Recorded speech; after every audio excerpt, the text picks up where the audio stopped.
17절 같이 교도하겠습니다. 제가 먼저 읽습니다. 형제들아, 내가 우리 주 예수 그리스도의 이름으로 너희를 권하노니 모두가 같은 말을 하고 너희 가운데 분쟁이 없이 같은 마음과 같은 뜻으로 온전히 합하라. 내 형제들아, 불로의 지편으로 너희에 대한 강의를 들으니 곧 너희 가운데 분쟁이 있다는 것이라. 내가 이것을 말하거니와 너희가 각각 이르되 나는 바울에게, 나는 아볼로에게, 나는 게바에게, 나는 그리스도에게 속한 자라 한다는 것이니 그리스도께서 어찌 나느냐? 바울이 너희를 위하여 십자가에 못 박혔으며 바울의 이름으로 너희가 세례를 받았느냐? 나는 그리스도와 가이오 외에는 너희 중 아무에게도 내가 세례를 베풀지 아니한 것을 감사하노니 이는 아무도 나의 이름으로 세례를 받았다 말하지 못하게 하려 합니다. 내가 또한 스데반의 집 사람에게 세례를 베풀었고 그 외에는 다른 누구에게 세례를 베풀었는지 알지 못하노라. 그리스도께서 나를 부르시는 세례를 베풀게 하려 하심이 아니요 오직 복음을 전하게 하려 하심인데 나의 죄와 하지 않음은 그리스도의 십자가가 헛되지 않게 하려 함이라. 아멘.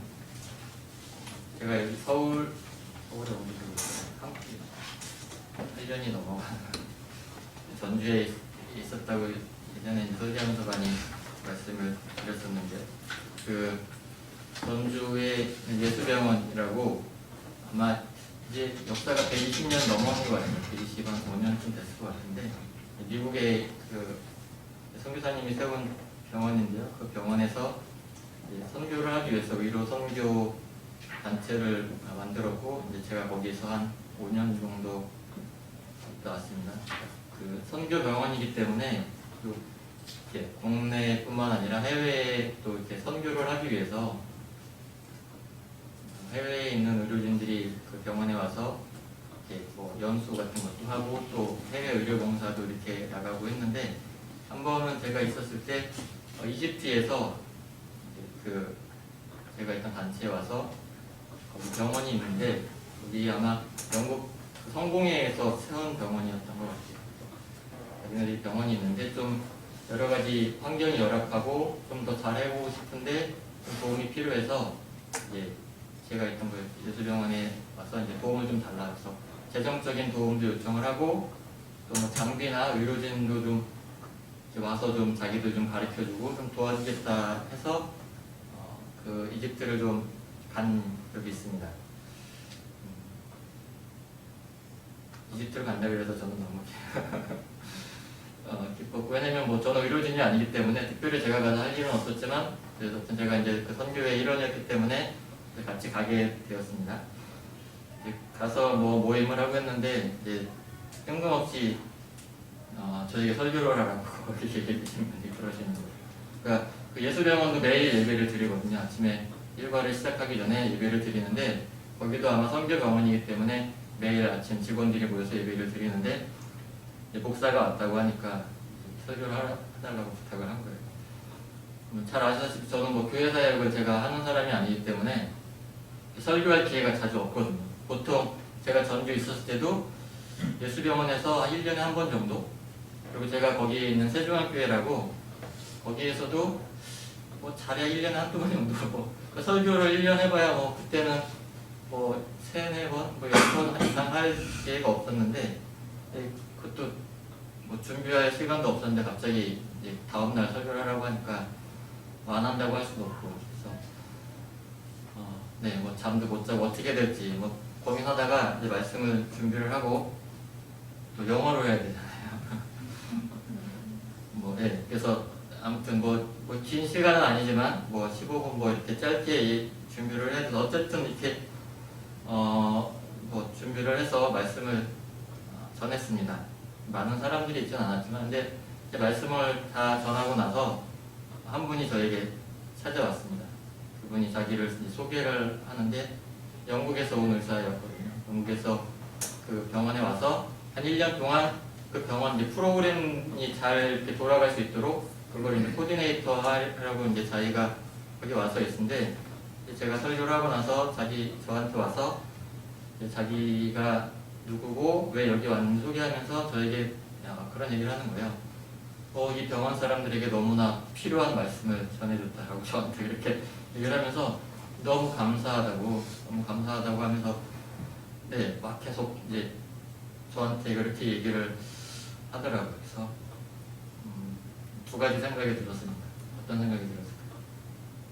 내 설교가 이집트에서도 먹히는구나, 여기서도 통하는구나, 이게 내가 설교를 잘하나, 뭐 그런 생각이 한편으로 들긴 했었는데, 사실 저에게는 이 설교를, 제가 했던 설교를 그 사람들이 알아듣고 뭐 은혜를 받았는지 모르겠지만, 그것보다 저에게 더 큰 감동이 있었던 건 뭐였냐면, 영국 사람이 내가 영어로 설교한 걸 알아들었다는 것이 저에게는 너무 감동으로 다가왔어요. 그게 더 기뻤어요.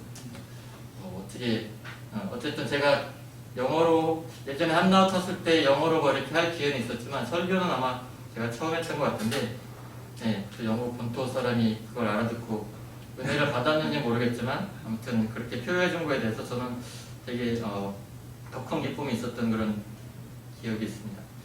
그때 제가 어떤 본문을 했는지 사실은 기억은 안 나는데, 그러니까 이 사랑에 대해서 그때 했던 것 같아요. 그러니까 원수를 사랑해야 된다는 거. 아마 제가 몸된교회에서도 한번 이렇게 말씀을 나눴던 기억이 있는지 모르겠는데, 그 말씀은 원수를 사랑해야 되는데, 그 원수가 어디 멀리 있는 게 아니고 되게 원수는 우리 가까이 있다. 이게 우리의 가족, 또 같이 일하는 동료, 이런 사람들이 되게 우리의 원수인 경우가 많이 있다. 그래서 우리가 그 원수를 사랑해야 된다. 예수님께서 그렇게 우리 사랑하도록 말씀을 하셨다라고 해서 그런 취지로 말씀을 전했고요. 그 영국 그 의사가 저한테 와서 이 사람들에게 꼭 필요하다고 말을 했던 이유는 뭐였냐면, 어느 정도 제가 이제 그 전에 병원에 방문하기 전에 이집트 의사들이 와서 이제 자기들의 상황을 설명했었기 때문에 어느 정도 알았는데, 그 안에 두 그룹이 있었던 거예요. 그러니까 한 의사 그룹은 좀 병원을 키우고 좀 더 병원을 이렇게 알리기 위해서 좀 뭔가 이렇게 정치적인 어떤 그런 것들을 발휘해서라도 병원을 좀 잘 돌아가게끔 하고자 하는 그런 한 그룹이 있었고, 저희에게 찾아왔던 한 그룹은 그런 것이 아니라 정말 순수하게 믿음을 가지고 기도하면서 그 병원을 정말 이렇게 선교 병원으로서 잘 유지하고자 하는 그런 마음을 가지고 있었었는데, 그 두 그룹 간에 보이지 않는 그런 갈등이 있었던 거예요. 그래서 이제 저희에게 와서 그 상황을 설명했던 분들은 좀 뭐라 그럴까, 나름대로 순수함을 가지고 이제 왔었던 것이고, 자기들의 어려움과 그런 것들을 토로를 했었어. 저희가 처음에 사실 그 이집트를 가기 전에 사람들의 얘기를 듣고 나서는 그 다른 그룹 사람들은 좀 뭔가 이렇게 좋지 않은 것처럼 생각을 했었어요. 그냥 자기들의 이익을 위해서 뭐 출세와 이런 명예를 위해서 병원을 이용하는 것이 아닌가라는 그런 생각을 갖고 있었는데, 막상 가서 또 그 사람들 만나고 교제하고 이렇게 하는 것들을 보니까 그 사람들도 나름대로 헌신하고, 또 의사로서 사실 더 뭐 좋은 곳에서 더 돈을 많이 받고 일을 할 수 있었지만, 이 선교병원에 와서 사실 열악한 환경 속에서 이렇게 일을 하고 있는 모습을 보면서,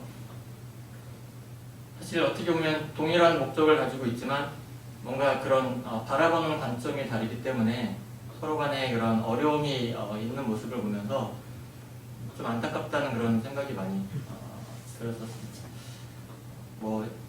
그 이후에 제가 이제 서울로 오면서 또 어떻게 지금 그 병원이 운영되고 있는지 그런 진행 사항은 모르겠지만, 그때를 생각하면서 참 여기 오늘 그 본문에 나와 있는 것처럼 어떻게 보면 같은 믿음을 가지고 있지만 그런 생각의 차이, 관점의 차이 때문에 서로 이렇게 분쟁하고 분열하는 그런 모습들을 보면서, 제가 그때 전했던 말씀을 생각하면서, 그때는 제가 최근까지도 그런 생각이 들었었어요. 그러니까 하나님께서 우리에게 원수를 사랑할 수 있는 기회를 주시기 위해서 아내, 또 자녀들, 또 같이 일하는 동료들을 붙여주시지 않는다, 원수로 우리에게. 그래서 사랑할 수 있는 기회를 주셨다라고 이렇게 저는 생각을 했었는데, 최근에 제가 이렇게 말씀을 쭉 공부하면서 저도 요즘 이 요한복음을 공부하고 있거든요. 그러니까 저희 단체에서 그 책을 하나 출간하려고 이제 하고 있는데 그 원서를 영어 서적인데요. 그래서 그게 요한복음에 대한 건데 출간하기 전에 이게 출간할 만한 가치가 있는가 한번 같이 공부하자 그래서 그 책을 이제 공부하다 보니까 이제 요한복음에 대해서 어쩔 수 없이 공부를 하게 돼요. 그래서 이제 하다 보는데 그 공부를 하면서 이제 제가 최근에 깨닫게 된 거는 하나님께서 원수를 사랑할 수 있는 기회를 주시기 위해서 우리의 가족이나 또 직장 동료나 우리 주변에 있는 이웃들을 이렇게 원수로 그렇게 주신 게 아니라 그런 사랑하는 가족, 아내, 자녀, 또 주변의 이웃들 그 사랑스러운 그런 존재조차도 사실은 우리는 그 원수로 만들어버리는 그런 인간적인 어떤 인간의 이런 본성을 갖고 있다는 것을 사실 요즘 이렇게 깨닫게 되는 것 같은 생각이 많이 들었습니다.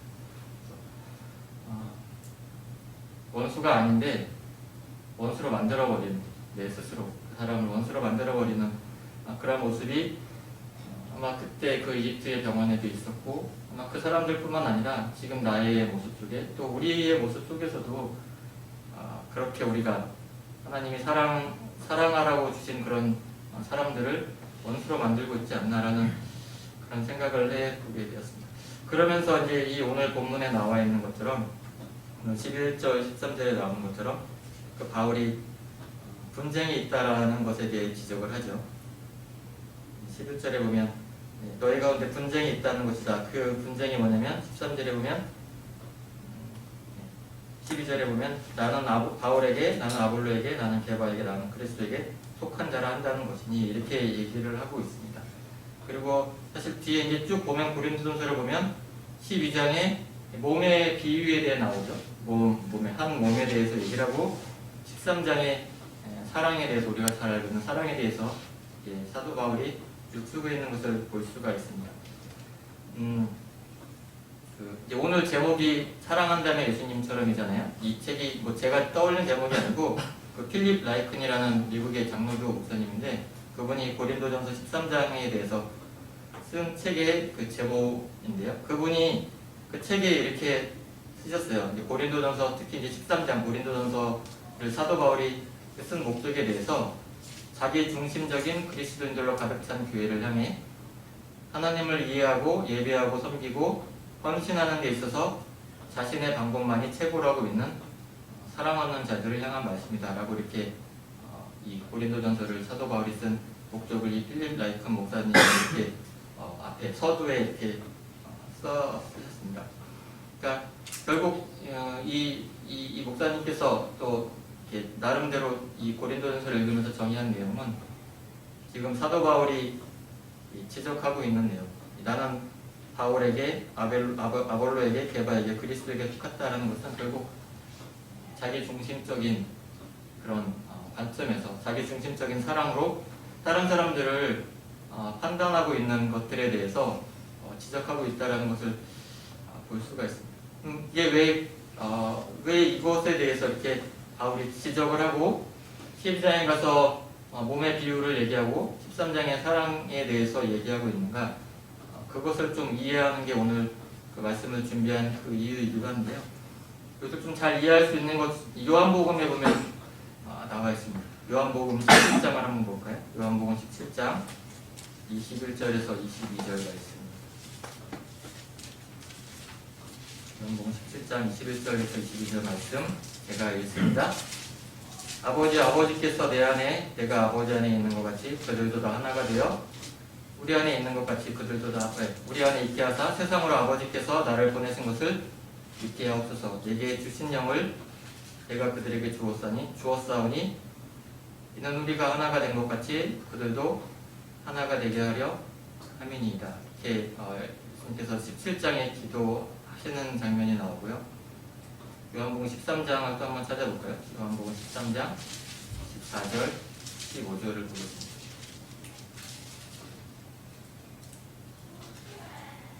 요한복음 13장 14절 15절 제가 읽습니다. 내가 주와 또는 선생이 되어 너희 발을 씻었으니 너희도 서로 발을 씻어주는 것이 옳으니라. 내가 너희에게 행한 것 같이 너희도 행하게 하려 오늘 보였노라. 네, 말씀하셨고요. 15장도 한번 볼까요? 요한복음 15장 12절에서 13절 제가 있습니다. 내 계명은 곧 내가 너희를 사랑한 것 같이 너희도 서로 사랑하는 이것이니라. 사람이 친구를 위하여 자기 목숨을 걸면 이보다 더 큰 사랑이 없느니. 제가 이 오늘 본문을 준비하면서 또 요한복음을 이제 같이 공부하면서 요한복음에 있어서 가장 어떻게 보면 중요한 그 장면 중에 하나가 뭐냐면 사실은 이 예수님께서 제자들의 발을 씻기시는 장면이라는 것을 새롭게 알게 되었어요. 그러니까 이 발을 씻기셨다는 것이, 그러니까 발을 씻기셨다는 그 행위 자체가 중요한 게 아니라 발을 씻기셨다는 그 행위 속에 담긴 그 의미가 무엇인지 그것을 사실 오늘 고린도전서에 나와 있는 내용과 사실 요한복음에 나와 있는 내용이 일맥상통하다는 것을 볼 수가 있어요. 처음 읽은 요한복음 17장에도 하나 되게 해달라고 말씀하시잖아요. 예수님께서 아버지 안에 또 하나님 성부 하나님이 성자 예수님 안에 하나인 것처럼 지금 그 예수님께서 제자들로 하나가 되게 해달라고 이렇게 기도하고 계시고요. 13장에 보면 제자들의 발을 씻기시고 15장에 보면 서로 사랑하라라고 이렇게 얘기하고 있다는 거죠. 그래서 쭉 보면 그래서 그 발을 씻기시는 그 장면, 그 다음에 사랑하라라고 얘기하고 있고 17장에 가서 하나 되어야 된다라고 얘기를 하고 있습니다. 고린도전서 1장에 나오는 분쟁에 대해서 지금 지적을 하고 있고요. 12장에 하나됨에 대해서 몸의 비유를 하고 있고 13장에 이제 사랑에 대해서 얘기를 하고 있는 것을 볼 수가 있습니다. 이 발을 씻기는 행위가 왜 중요한가 하면 그 13장 요한복음 13장 이전에 예수님께서 많은 기적을 행하시잖아요. 첫 번째 기적이 가나 혼인잔치에서 물을 포도주로 바꾸는 그것부터 해서 마지막에 나사로를 살리시는 그런 기적까지 예수님께서 행하시는데 사실 그 기적을 행할 때마다 예수님은 반대에 부딪히시죠. 네가 누군데 이런 일을 행하느냐라고 하는 그런 반대에 부딪히시는 것을 예수님이 그것을 우리가 성경에서 볼 수 있는데 13장에 와서 예수님께서 제자들의 발을 씻기시면서 너희도 이같이 행하라라고 얘기를 하는데 그 발을 씻긴다는 것이 의미하는 것. 그러니까 고대 근동 지방에서 뭐 잘 아시다시피 거기는 사막이 많고 그래서 항상 누군가의 집에 초대를 받으면 발을 씻고 깨끗하게 씻고 이제 들어가야 된다는 그런 의미를 가지고 있죠. 그래서 이 예수님께서 제자들을 발을 씻기셨다는 것이 가지고 있는 의미는 발을 씻기심으로써 그 집으로 초대하는 하나님 나라의 하나님의 백성으로서 또 예수님께서 세우고자 하셨던 걸 새로운 공동체로 받아 들이셨다라는 것을 의미하고 있고요. 또 하나는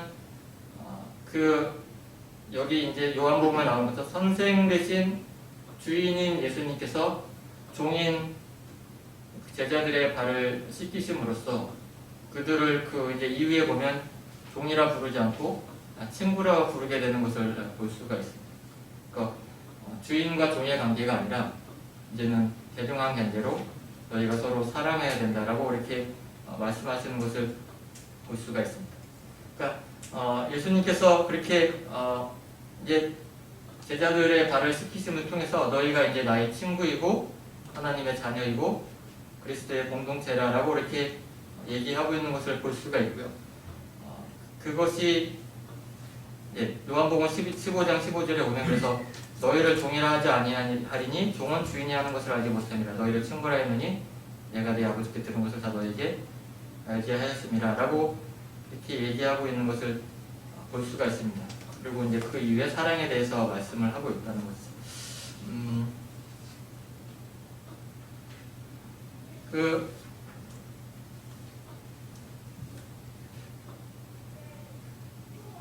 너희가 하나가 되어야 된다. 하나가 되어야 하는 것은 아버지와 아들의 그 사랑의 관계 속에서 하나가 되어야 했던 것처럼 너희도 하나가 되어야 된다라고 이렇게 예수님께서 말씀을 하셨는데 그러면 이런 사랑의 관계를 유지할 수 있게 하는 힘은 어디에서 나올까? 라고 했을 때 헌신에 있다라고 이렇게 우리가 볼 수가 있습니다.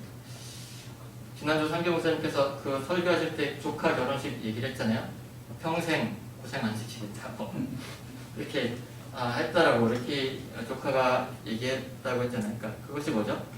헌신하겠다고 약속을 한 거잖아요. 사랑의 약속을 헌신이라고 하는데, 제가 저희 교회에 있는 그 책인데요, 데이비드 브룩스라는 그 작가가 쓴 책인데, 두 번째 산이라는 책, 제가 이제 지금 빌려서 보고 있는데, 올해 제가 읽었던 책 중에 가장 많은 생각을 하게 하는 그런 책이었던 것 같아요. 제 생각에는 오늘교회 식구들도 한번 기회가 되면 책을 한번 읽어보시면 좀 새로운 관점에서 인생을 어떻게 살아야 될 것인가 한번 이렇게 돌아볼 수 있는 그런 계기가 되지 않을까 그런 생각이 들었는데요. 이분이 이렇게 거기 썼더라고요. 헌신은 사랑에서 비롯된 약속이다. 헌신의 결단은 계약과 다르다. 계약을 체결하는 사람은 상대방이 사기꾼인지 아닌지 따진다. 헌신은 당신을 예전과 다른 사람으로 바꾸어 놓거나 완전히 새로운 인간관계 속으로 집어넣는다. 그냥 남자와 여자가 아니라 결혼을 하면 남편과 아내가 되고, 그냥 어른이 아니라 선생님이 되면 학생을 가르치는 교사가 된다. 계약은 이해관계가 걸린 것이고, 약속은 정체성이 걸린 것이다. 너와 내가 합쳐져 우리가 되는 문제이다 라고 이렇게 이미 다 제가 하고 싶은 말을 여기다가 이분이 써놨더라고요. 그래서 사실 우리가 잘 알죠. 그러니까 그 헌신의 궁극적인 목적. 하나님은 요한복음에 나오잖아요. 1장에 하나님은 사랑이시고 그 사랑에 대한 그 헌신을 그걸 위해서 예수님께서 육체를 입으시고 이 땅 가운데 오시고 십자가를 지시는 것으로 그 사랑을 우리에게 보여주시잖아요. 그렇죠? 그래서 또 이렇게 써놨습니다. 그분이 헌신하는 사람은 다른 사람을 지키기 위해 자기가 하는 말에 또 자기가 있는 자리에 자기 자신의 일부를 띄어서 넣는다. 헌신이라는 단어의 어원은 보내다, 파견하다라는 뜻의 라틴어 미테라이다. 이 사람은 자기 자신을 내보내고 다른 사람에게 어떤 권리를 제공한다. 이렇게 나름 정의를 내리고 있습니다. 바울이 지금 이 고린도전서 1장에서 분쟁이 있다는 것에 대해서 사실 질책하는 것은 한 공동체 안에서 다툼이나 분쟁이나 어떤 그러한 것이 있으면 안 된다라는 사실 그것보다는 너희가 어떠한 존재인가를 깨달았으면 하는 그런 차원에서 말씀을 지금 이 고린도전서 이 편지를 쓰고 있다는 것을 알 수 있습니다. 이전에 살았던 그런 너희가 아니라 이제 하나님의 백성, 예수님께서 제자들의 발을 씻기시면서 너희도 서로 섬기는 자가 되어라. 이 섬김에 헌신하는 자가 되어야 된다. 이걸 통해서만이 온전히 하나의 공동체로 한 몸으로 이루어지는 그런 모습으로 살아갈 수 있다라고 이렇게 얘기를 하고 있는 거죠. 하나님 나라의 백성, 새로운 공동체가 되었으니 예전과 하지 말고 이제 그 새로운 정체성을 가지고 그 수준에 맞게 살아야 된다라고 이렇게 그것을 강조하기 위해서, 알게 하기 위해서 이 편지를 썼다는 것을 우리가 이해할 수가 있습니다.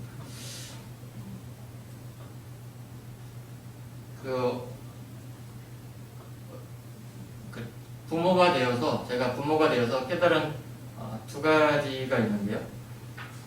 한 가지는 저희가 지난번에 한번 발에 장을 보러 갔는데 이렇게 샀습니다. 사고 나서 제가 아내에게 한 얘기가 있어요. 아이고 오늘도 우리가 먹고 싶은 건 하나도 못 사고 주환이 주에 먹을 거만 샀네. 이렇게 언제 우리가 먹고 싶은 거 한번 마음대로 이렇게 살 수 있을까? 돈이 없어서 그런 건 아니고요. 부모가 되다 보니까 뭐 누가 시키지 않았는데 마트에 가면 주환이가 뭘 좋아하는데 주희가 뭘 좋아하는데 하다 보면 계산하고 나서 보면 다 이렇게 먹을 것 같아요. 그렇다고 저희가 굶는 건 아닙니다. 저희도 같이 먹기는 하지만 그런 거구나. 부모가 되었다는 것이 그리고 자녀에게 기꺼이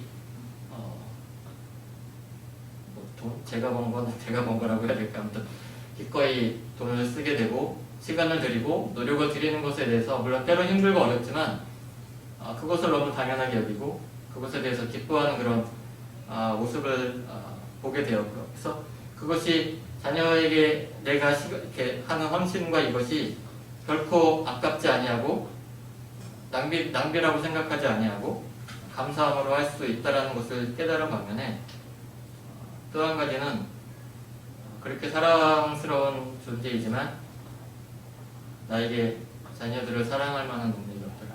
그러니까 예전에는 아이들을 보면서 아이들이 잘못하면 그것에 대해서 제가 혼내고 때로는 협박하고 요즘에 주한이랑 주희가 너무 잘 많이 싸워서 요즘에 이제 제가 많이 쓰는 그 전략이 싸우면 할머니는 보내버린다. 말 안 들으면 이제 할머니는 보내버린다고. 안 하고 싶은데 막 너무 그러면은 이게 자연스럽게 그 말이 나오는 거예요. 아예 안 되는데 아이한테 이렇게 하면 안 되는데 제가 이렇게 다짐을 하면서도 너무 이렇게 서로 막 정말 뭐가 난리가 난 것처럼 싸우면 제 안에 이렇게 자연스럽게 그런 말이 튀어나온 것을 제가 보면서 그게 아이들이 잘못했기 때문에 내가 화를 내고 아이들에게 협박을 하는 게 아니라 그런 아이들을 사랑할 만한 그런 능력이 나에게 없구나. 그 아이들을 품어줄 수 있을 만큼의 여유나 그런 넉넉함이 나에게 없다라는 것을 제가 이렇게 깨닫게 되는 것 같아요. 서두에 말씀드린 것처럼 원수로 사랑하라고 우리에게 하나님께서 자녀들과 우리 가족들을 주신 게 아니라 그 사랑하라고 주신 그 가족들과 자녀들 또 그 이웃들을 원수로 만들어버리는 우리의 그 모습 한계 그것이 우리 안에 이렇게 깊게 뿌리박혀 있다는 것을 이렇게 요즘 이렇게 점점 깨닫게 되는 것 같습니다. 세상이 말하는 사랑이 그것이죠. 사랑한다라고 얘기하지만 결국 내가 널 사랑하니까 내가 시키는 대로 내 말 잘 들어. 그렇지 않으면 국물도 없어. 그렇게 하는 게 세상이 말하는 사랑이라면 십자가의 사랑은 기꺼이 자신을 내어줄 수 있는 그래서 협박하지 아니하고 강요하지 아니하고 그 사람을 위해서 기꺼이 자신을 내어줄 수 있는 그것이 십자가의 사랑이고 예수님께서 우리에게 궁극적으로 원하시는 것은 나 자신을 위한 사랑이 아니라 상대방을 위해서 기꺼이 내가 헌신하고 나를 줄 수 있는 그런 사람이 되어야 된다라고 이렇게 말씀을 하고 있는 것 같습니다.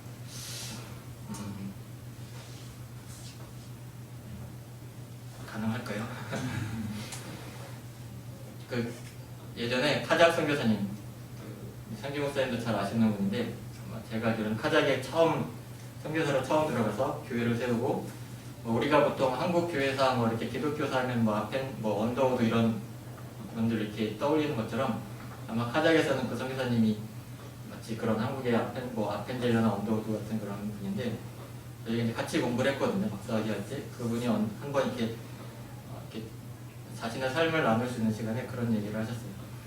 자기가 이 땅에서 자기를 힘들게 한 그런 분들은 천국 가서도 자기는 안 볼 거라고. 저희가 그 얘기를 듣고 다 박수를 쳤죠.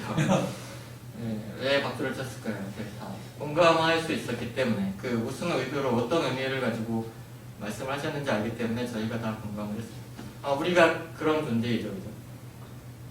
사랑한다고 하지만 그죠?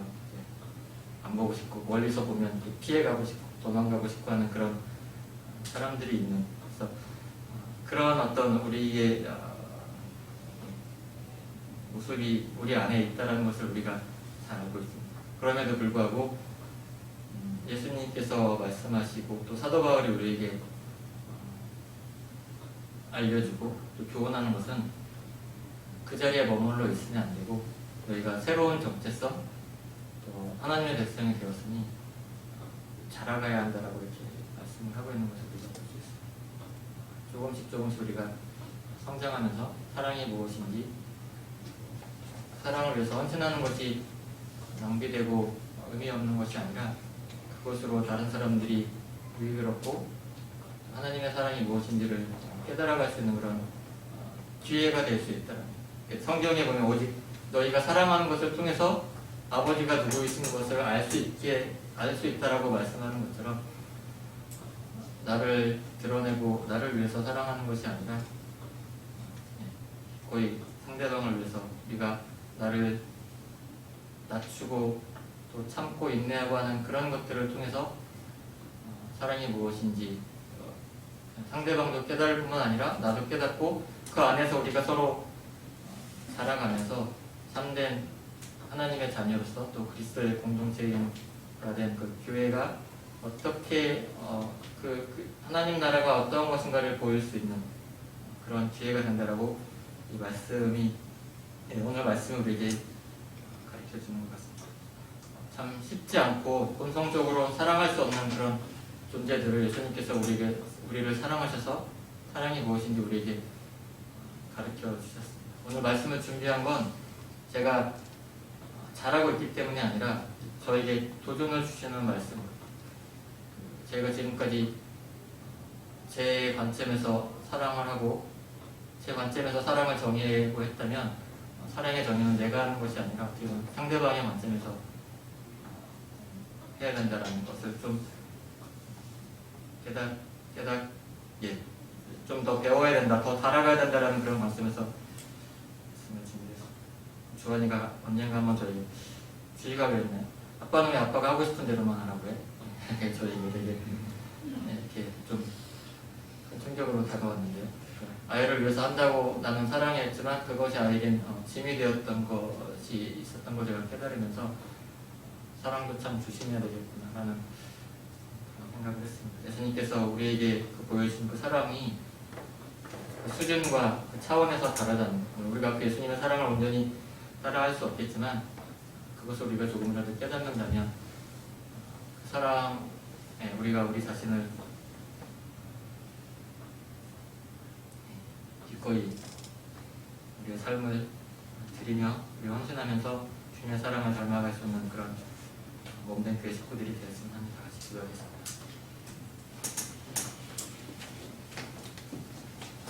하나님, 세상을 우리가 보면 가요나 드라마나 그 모든 것들이 사랑에 대해서 얘기하고 있습니다. 그런데 세상에서는 사랑을 찾아보기가 참 어려운 게 우리의 현실입니다. 사랑에 대해서 많이 얘기하는데도 사랑이 없는 그런 현실을 살아가고 있는 우리 가운데 예수님께서 친히 우리를 사랑하셔서 하늘 보좌에서 이 땅 가운데 육신의 몸으로 자신을 제한하시고 그것으로 끝나지 아니하고 십자가를 지셔서 우리를 정말 진정한 인간다움이 무엇인지 진정한 삶이 무엇인지 우리에게 보여주셨습니다. 십자가의 삶이 진정 우리에게 의미가 되기 위해서 제자들의 발을 씻기시며 또 하나 될 것을 우리에게 알려주신 것처럼 하나님, 우리가 교회 안에서 또 우리가 속해 있는 공동체 안에서 분열을 일으키는 자로 살아가고 있는지 아니면 서로 힘써서 하나 되게 하는 그런 역할을 하는 자로 살아가고 있는지 우리 자신을 돌아보기를 원합니다. 하나님께서 사랑하라고 주신 그 공동체들을 우리는 마음 가운데 미워하고 있고 또 지적하고 있고 사랑하고 싶어 하지 않는 그런 마음들이 너무나 자주 또 우리를 유혹하고 또 힘들게 하고 또 사랑한다는 명분하에 분을 내고 화를 내고 하는 것들을 제 자신의 삶을 통해서 또 우리의 삶을 통해서 우리가 경험하고 그것들을 우리가 또 정당화하는 그런 모습들을 볼 때가 너무나 많이 있습니다. 오늘 말씀을 통해서 또 주님께서 우리에게 힘써 지키라고 약속하신 이 말씀을 우리가 기억하면서 물론 너무 힘들고 어려운 일이지만 그러나 우리가 나이가 먹고 자라가는 것처럼 우리의 사랑도 조금씩 커져가고 깊어지고 넓어져서 우리가 좀 더 많은 사람들을 품어주고 또 인내하고 또 끌어안을 수 있는 그런 믿음의 경지에 이를 수 있도록 주님 지켜주시고 인도하여 주시기로 합니다. 힘들고 어려울 때마다 주께서 어떻게 우리를 사랑하셨는가 기억하게 하시고 또 우리의 연약함에도 불구하고 여전히 우리를 사랑하시고 끝까지 함께 그 사랑으로 우리를 지키시겠다는 그 주님의 말씀에 의지하여서 우리가 포기하지 아니하고 낙담하지 아니하고 또 다시 그 주의 사랑에 힘입어서 또 하루하루를 감사함으로 살아갈 수 있는 죄없는 교회 식구들이 될 수 있도록 인도하여 주시옵소서. 감사를 드리며 예수님의 이름으로 기도드립니다. 아멘.